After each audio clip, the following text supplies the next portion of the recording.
Magandang araw, ako si Ansay Will Azarcon mula sa Baitang Pito, Pangkat, Pascal. At ito ang aking peta para sa Values Education. Ang aking napiling talento o hilig gawin ay ang pagsulat o writing. Tara na at tuklasin ang aking talento. Ang aking talento sa pagsusulat ay nakakatulong sa pagtupad ng aking mga responsibilidad.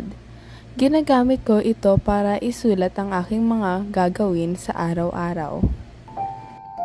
Ang aking talento sa pagsusulat ay nakakatulong din sa pagkamit ng mga pangarap sa hinaharap.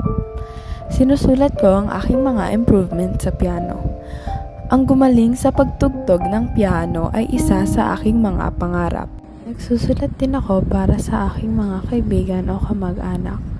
Ang aking mga sinusulat ay mga kwento na aking binibigyang buhay, mga liham at minsan tula.